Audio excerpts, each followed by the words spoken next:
Valmiki's Ramayana is the story of Rama and how he killed the 10-headed Ravana.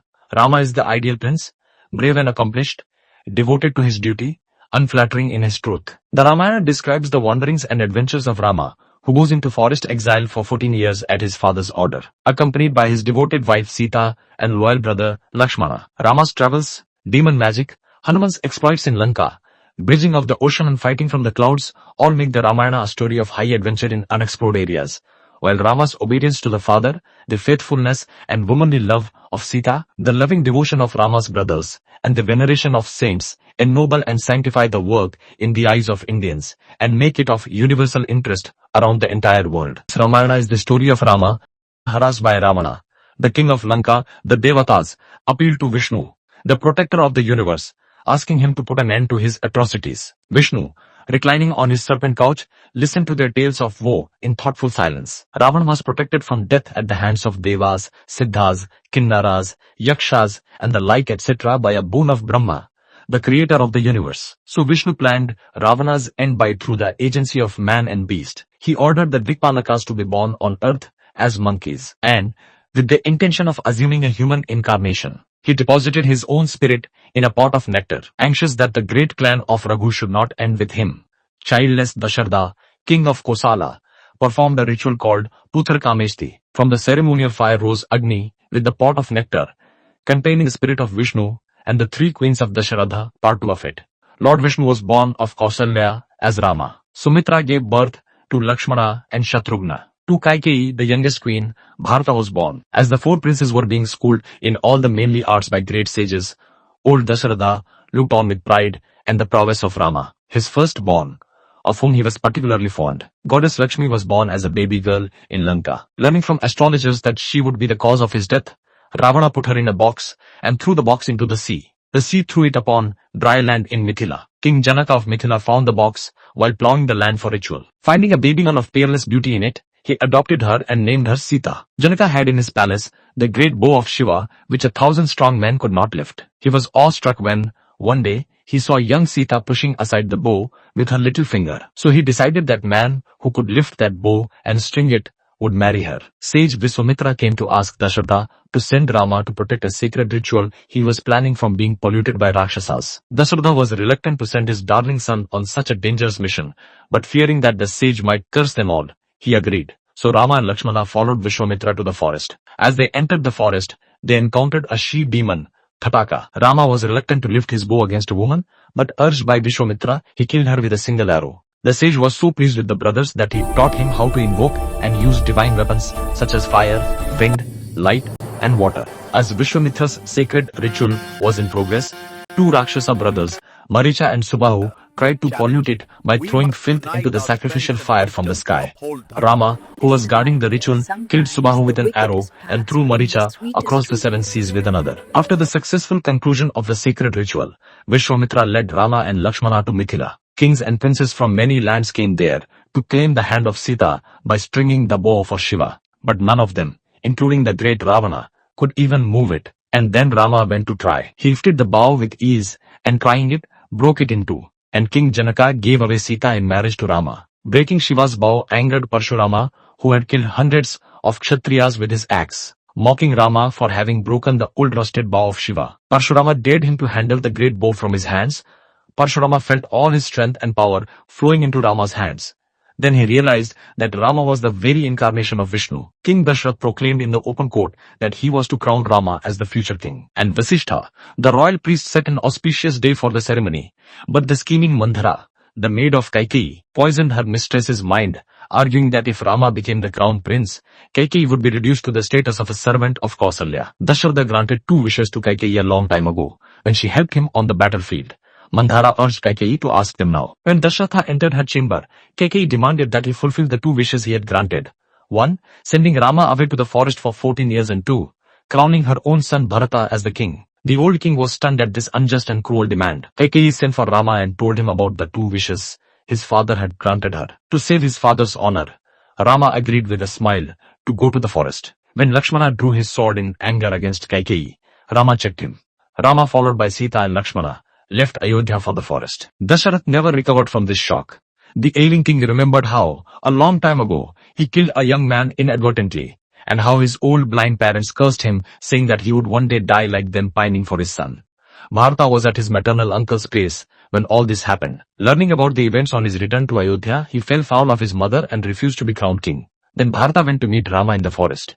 He wept at his feet and begged him to return to Ayodhya. But Rama gently and firmly refused, declaring that he would not go back on the word he had given to his father. But Bharata, loyal brother that he was, refused to enter Ayodhya without Rama. In a small hut on the outskirts of the city, he installed Rama's sandals on the throne and ruled the kingdom in his name. Traveling south through the Dandakaranya, Rama chose a lovely spot on the banks of river Godavari, by name Panchavati, for his stay. He was enjoying the simple ascetic life amidst nature, with Sita and Lakshmana. One day Shurpankha, Ravana's sister, saw the handsome Rama and fell in love with him. Assuming the shape of a pretty girl, she tried to entice Rama, so he sent her to Lakshmana, who cut off her nose and ears. When her ugly form was revealed, Sita clung to Rama out of fear, but Rama had no eye for any other woman than Sita. Moreover, he knew who she really was. Ravana was mad with rage. He planned to take revenge on Rama by kidnapping Sita. His wise brother Vibhishana warned him that stealing another's wife was a sin, and that courting the enmity of such a valorous man as Rama would be disastrous. But Ravana did not heed his warning. He ordered his henchman, Maricha, to take on the form of a golden deer and attract the fancy of Sita. Sita wanted to possess it and prevailed on Rama to capture it and bring it to her. The deer eluded Rama and led him deep into the forest. The chase that led him far away from his abode, and Rama, realizing that it was a Rakshasa trick, shot the deer with his arrow. The dying Maricha changed back into his original form and cried aloud in Rama's voice, "Ah, Sita! Ah, Lakshmana!" Hearing that voice, Sita thought Rama was in danger and urged Lakshmana to rush the rescue of his brother. Lakshmana tried to convince her that it was all a ruse of some Rakshasa, but Sita, blinded by anxiety and anger, unjustly accused him of trying to benefit by his brother's death. Lakshmana, deeply hurt, went in search of Rama. Then came Rama in the garb of a mendicant to the hut where Sita was now all alone and asked alms of her. As she stepped close to him with a plate of fruits, Ravana revealed himself to Sita in his diabolical form, and she fainted at once. But Ravana could not touch her on account of the curse of Nalkubara, that his heads would explode into bits if he touched an unwilling woman. So along with the chunk of earth on which Sita lay lying, he rose into the sky and bore her away. Jatayu, the giant winged bird, was an old friend of Dasharath. He fought valiantly with Ravana and tried to rescue Sita. But Ravana cut his wings and he fell down to earth, half dead. In the hope of leaving some trail for Rama to find her, Sita peeled off her jewels and tying them in a piece of her sari, threw them down. The bundle fell into the hands of Anjaneya, who was offering his prayers to the sun god. Ravana held Sita captive in his garden. He threatened to kill her if she did not agree to become his queen. He gave her 12 months' time to decide. Rama roamed through the forests, calling out for Sita. He could not find her. He was very unhappy. Near the hill of Rishimukha, the brothers met Hanuman. He introduced them to Sugriva, the deposed king of Kishkinda. He also showed them the bundle of jewels thrown down by Sita. Sugriva gladly offered the services of his army for the rescue of Sita. In return, he requested Rama to kill Vali, his brother, and restore the kingdom that Vali had usurped from him. Vali had the miraculous power of acquiring half the strength of his opponent in a direct fight. So Rama had to resort to a ruse to kill him, though he hated it. As the brothers resembled each other closely, he asked Sugriva to wear a garland as mark of identification and engage Vali in a duel. While the brothers were fighting, Rama shot an arrow from behind a tree and killed Vali. He then installed Sugriva to the throne of Kishkinda. Then Sugriva sent squads of Vanaras in the 4 directions to search for Sita. Rama gave Hanuman his diamond-studded ring to identify himself as Rama's emissary if he ever met Sita. The party headed by Hanuman reached the seashore in the south. Across the ocean was Lanka, where, probably, Ravan had held Sita in captivity. Preparing for a leap across the ocean, he grew into a colossus. In one giant leap, Anjaneya crossed the ocean and landed on the shore of Lanka. With one iron-fisted blow, he killed Lankini, who was guarding the gates of Lanka. He searched for Sita in every nook and corner of Lanka, and ultimately found her in the Ashokavana, Ravana's garden. Perched on a tree, he heard Ravana threatening her that if she did not agree to marry him within 2 months, she would be mercilessly killed. She told him that Rama would surely come and kill him soon.